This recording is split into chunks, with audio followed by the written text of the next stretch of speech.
सारे सारे निघून गेलेत, कहीं दूर कहीं दूर. लता तर नाहीच, आशा आता गात नाही.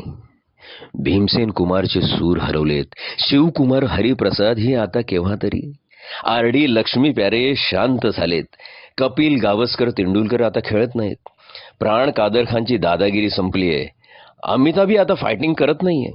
रेखा, हेमा, जीनत साऱ्यांचं सौंदर्य संपून गेलंय. अटलजींचं ओघवतं हिंदी, बाळासाहेबांची शिवाजी पार्कवरची गर्जना, इंदीवरच्या गाजलेल्या मैफिली, जगजीत मेहंदीचा दर्दभरा आवाज, रफी किशोरची हृदयातील साद, मुकेशचं कारुण्य, मन्नाडेचा पहाडी सूर, सारे सारे निघून गेलेत, कहीं दूर कहीं दूर. रेशमाची तानही विरून गेली आहे, तलतची मखमल विरून गेली आहे. पुलंचं मिश्किलपणे गोष्टी सांगणं, बापट विंदा पाडगावकरांचं कविता ऐकवणं, शंकर पाटलांच्या गावरान गप्पा व दमांची मिराजदारी संपली आहे. हृदयनाथ ग्रेसच्या अविस्मरणीय मैफिली, पल्लेदार समाधानी जिवंत झालेला काशीनाथ घाणेकरांचा संभाजी, कडक शिस्तप्रिय तरीही प्रेमळ हवासा वाटणारा सतीश दुभाषींचा प्राध्यापक आणि भक्ती बर्वेची ती फुलराणी.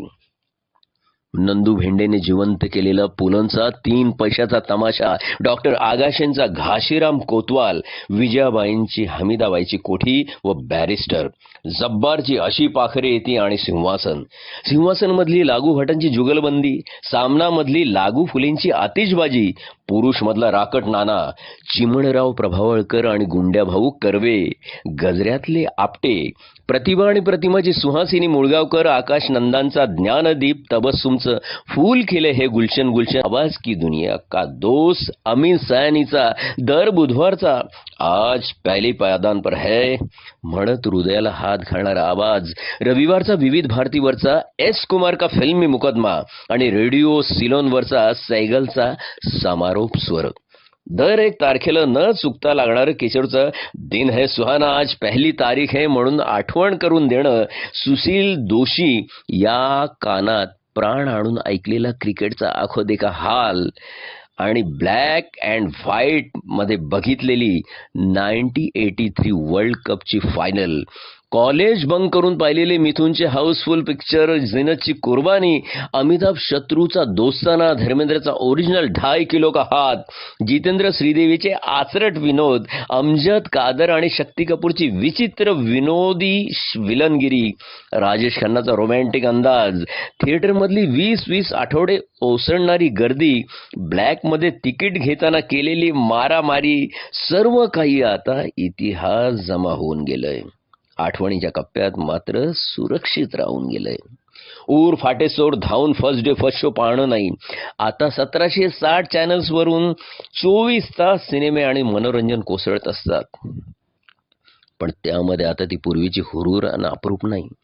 फेसबुक, व्हॉट्सअप, SMS आणि मोबाईलच्या जमान्यात टेलिफोनची गंमत नाही. तासन तास बिल्डिंग खाली उभं राहून वाट पाहणं नाही. मनातलं कळवण्यासाठी रात्र रात्र जागून पत्र लिहिणं नाही. सेकंदात फेसबुकवर अपडेट होण्याच्या जमान्यात पात्राची वाट पाहण्यातली आतुरता आणि मज्जा नाही. हातातून निसटून गेलेल्या वाळूच्या कणांसारखं हे सारं केव्हा निसटून गेलं, ओंजळीतून खरं तर कळलंही नाही. पण आयुष्याच्या उत्तरार्धात सारं आठवताना खुदकन असतो. भूतकाळाच्या हिंदोळ्यावर कितीतरी काळ झुलत राहतो. खरंच तो काळ किती सुंदर होता. सारं काही साधं, सरळ नि सोपं होतं. यंत्र आणि माणसं सुद्धा. आता माणसांचीच यंत्र झाली आहेत आणि यंत्र माणसासारखी वागू लागली आहेत.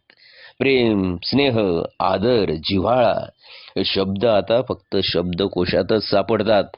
तरीही जुनी मित्रमंडळी भेटली की तेवढ्या पुरते जिवंत होतात. सारे सारे निघून गेलेत, कहीं दूर कहीं दूर.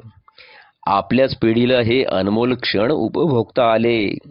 देवा, आम्ही तुझे सदैव ऋणी राहू, सदैव ऋणी राहू, सदैव ऋणी राहू.